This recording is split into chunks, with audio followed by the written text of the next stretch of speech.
نعرے سے کرتے ہیں نعرہ رسالت، نعرہ رسالت، سبحان اللہ۔ السلام علیکم ورحمۃ اللہ وبرکاتہ۔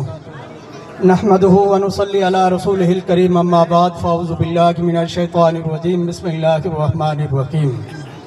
الا ان اولیاء اللہ لا خوف علیہم ولا هم یحزنون، صدق اللہ مولانا العظیم وبلغنا رسولہ النبی الامین الکریم، ونحن علی ذلک لمن الشاہدین والذاکرین والشاکرین والحمد للہ رب العالمین۔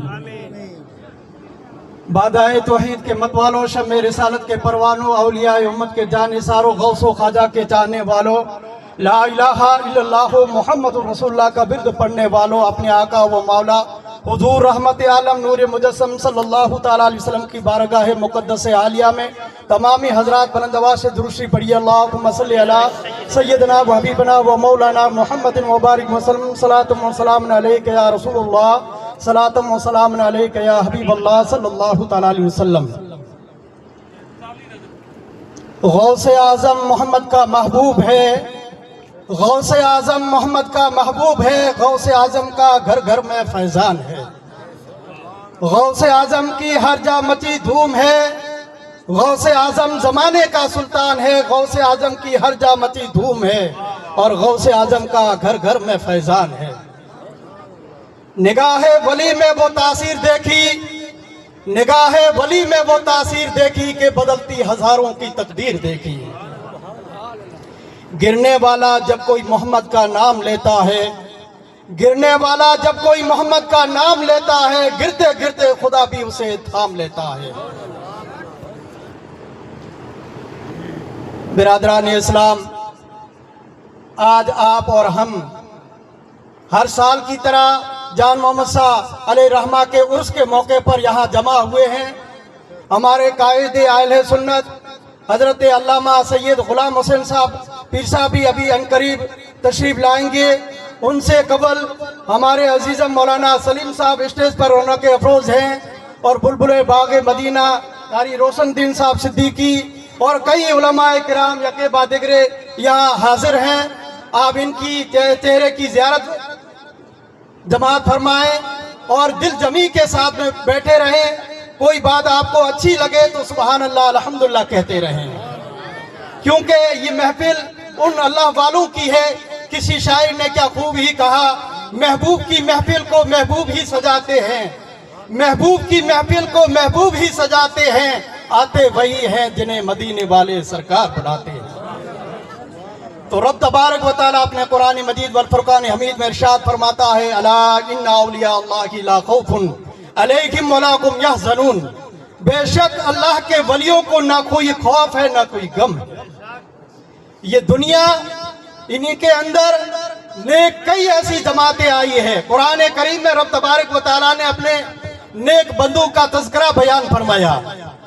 آئیے قرآن کریم سے پوچھیں، رب فرماتا ہے یا ایھا الذین آمنوا اتقوا اللہ وکونوا مع الصادقین، اے ایمان والو اللہ سے ڈرو، اللہ کے سچے بندوں کے ساتھ ہو جاؤ۔ اللہ کے سچے بندے ہیں کون؟ ہم کہاں ڈھونڈیں؟ اللہ والے کہاں ڈھونڈیں؟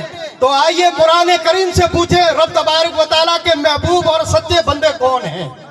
تو قرآن کریم میں ہمیں یہ ذہن دیا جاتا ہے، الذین انعم اللہ علیہم من النبیین والصدیقین والشہداء والصالحین، یہی وہ نیک صالحین جماعتیں ہیں جنہیں اولیاء کرام کہا جاتا ہے، جنہیں جان محمد صاحب علیہ رحمہ کہا جاتا ہے، جنہیں غوث اعظم عبد القادر جیلانی کہا جاتا ہے، جنہیں خواجہ خواجگان معین الدین اجمیری کہا جاتا ہے، جنہیں خواجہ نظام الدین اولیاء کہا جاتا ہے، جنہیں محمود الاولیاء محمود شاہ رحمۃ اللہ علیہ کہا جاتا ہے۔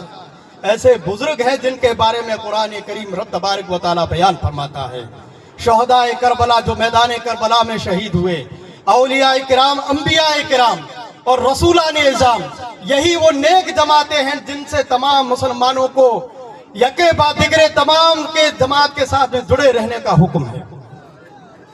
قرآن کریم میں رب نے فرمایا قل ان کنتم تحبون اللہ فاتبعونی یحببکم اللہ، رب فرماتا ہے میرے محبوب آپ فرما دیجئے اگر رب کو راضی رکھنا چاہتے ہیں تو میرے محبوب کی پیروی اور اتباع کریں۔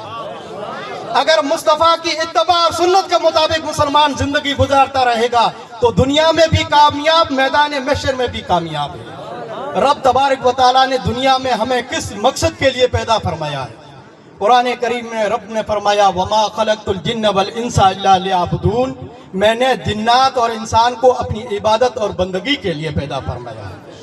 آج مسلمان نہ نمازوں کا پتہ ہے، نہ ماہ رمضان کے روزوں کا پتہ ہے، نہ حج و زکوٰۃ کا پتہ ہے، نہ ایمان کا پتہ ہے۔ اسلام کی بنیاد 5 چیزوں پر ہے۔ ان 5 چیزوں کو بڑی مضبوطی کے ساتھ ہمیں تھامنا ہے اور ان کے اوپر عمل بھی کرنا ہے۔ یہی مومن مسلمان کی اصل نشانی ہے۔ اگر اسی نشانی سے ہم دور ہٹ کے رہے تو ہمارے ایمان کے اندر کمزوری ہے۔ تو میرے دوستوں اور بزرگوں، رب تبارک و تعالیٰ نے ہمیں عبادت اور بندگی کے لیے پیدا فرمایا، تو ہم خدا کی عبادت اور بندگی کریں، اپنے بتائے ہوئے محبوب کے راستے کے اوپر عمل کرتے رہیں۔ آج ہمارے معاشرے اور سماج کے اندر کئی برائیاں، کئی خامیاں، ان تمام کو اپنے مد نظر رکھ کر کے اسلام کے اندر قرآن اور حدیث میں جو ہمیں حکم فرمایا ہے اس کے مطابق زندگی گزارنے کی کوشش کریں۔ اگر قرآن اور حدیث کے خلاف ہم اپنی زندگی کو گزاریں گے تو دنیا کے اندر بھی در در کی ٹھوکریں کھائیں گے، قبر کے اندر بھی، میدان محشر کے اندر بھی۔ میدان محشر کے اندر نفسی نفسی کا عالم ہوگا، کوئی انسان کسی کا ساتھ دینے کے لیے تیار نہیں ہوگا۔ وہاں انسان اپنے اپنے نفس کے اندر، اپنے اپنے اعمال کے مطابق ڈوبا ہوا ہوگا۔ تو میرے دوستوں اور بزرگوں، آخرت کا وہ ہولناک اور دردناک عذاب قبر اور میدان محشر کا دن مالک یوم الدین، یعنی روز محشر کا دن 50,000 سالوں کے برابر ایک دن ہوگا۔ سورج سوا نیزے پر ہوگا، زمین تپ کر کے تانبے کی بن جائے گی، اس کے اندر انسان اپنے پسینے کے اندر ڈوبا ہوا ہوگا، کوئی انسان اپنے گلے تک ڈوبا ہوگا، کوئی انسان اپنی ناف تک ڈوبا ہوگا، کوئی انسان اپنے سر تک ڈوبا ہوگا۔ انسان کے شریر سے پسینہ نکلتے نکلتے آنکھوں سے خون بہنا شروع ہو جائے گا، یہاں تک کہ انسان ہر مصیبت اور تکلیف میں پھونکتا ہوگا۔ کہنے کا مقصد یہ ہے کہ ہم اولیاء کرام کے مشن سے جڑے رہے۔ کہنے کا مطلب یہ ہے رب نے ہمیں عبادت اور بندگی کے لیے پیدا فرمایا، تو عبادت اور بندگی کو نظر انداز نہیں کرے۔ 5 وقت کی نماز فرض عین ہے جو ہر حال میں ہمیں ادا کرنی ہے۔ کوئی انسان قضا نہ کرے، اگر بیماری کی حالت میں ہے تو بیٹھ کر نماز پڑھے، بیٹھنے کی بھی قوت نہیں ہے تو پلکوں کے اشارے سے بھی نماز پڑھے۔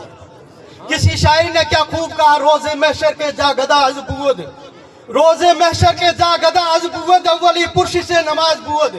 جب میدان محشر کا دن برپا ہوگا، نفسی نفسی کا عالم ہوگا، سب سے پہلے جس چیز کے بارے میں پوچھا جائے گا وہ نماز کا پوچھا جائے گا۔ آپ اور ہم کیا جواب دیں گے؟ تو میرے بھائیوں، عاقل اور بالغ ہونے کے بعد مرد عورت کے اوپر نماز فرض ہے۔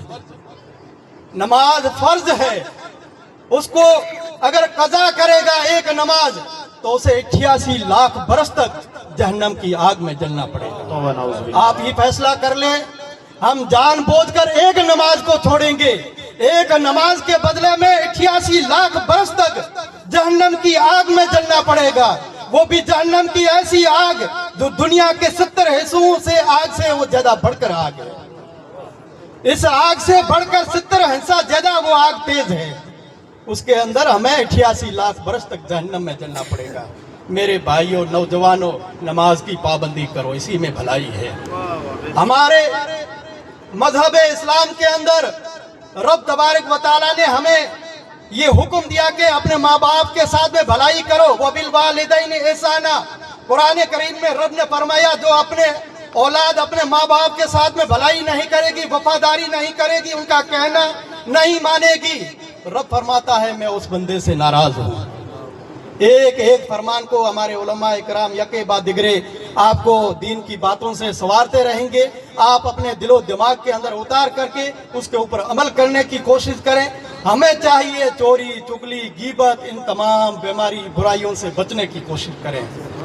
جہاں رب کے محبوب، جہاں محبوب بندے اولیاء کرام دفن ہیں، ہمیں پتہ ہے یہ دادا جان محمد شاہ کی درگاہ ہے، تو ہم ان کی پائیتی درگاہ پر کھڑے ہو کر کے 3 مرتبہ قل اللہ شریف اور درود شریف اول آخر پڑھ کر کے اس بزرگ کا وصیلہ لے کر خدا کی بارگاہ میں دعا مانگیں۔ ہم نے تو آج کئی ایسی جگہوں پر اپنی من گھڑت سے بھی اللہ کا ولی مان لیا، یا ایسی کئی جگہیں درخت کے پاس یا پیڑ پودوں کے پاس میں، یا کوئی کسی کا انتقال ہو گیا تو وہاں سے اٹھا کر کے ہم نے قبرستان میں اس کو دفن کیا، لیکن اس کی جہاں ایکسیڈنٹ ہوا یا وہ ایسی جگہ پر بھی ہم نے درگاہ مان لی. تو میرے بھائیوں ایسے اسلام کے اندر بالکل سخت منع. بے شک. آپ ان تمام باتوں کو دل و دماغ کے اندر رکھتے ہوئے اللہ تبارک و تعالیٰ سے ڈریں اور اولیاء کرام کے بتائے ہوئے مشن کے اوپر عمل کرنے کی کوشش کریں. وما علینا الا البلاغ المبین. السلام علیکم ورحمۃ اللہ وبرکاتہ. واہ واہ واہ. وعلیکم السلام ورحمۃ اللہ وبرکاتہ. بہت ہی بہترین. حضرت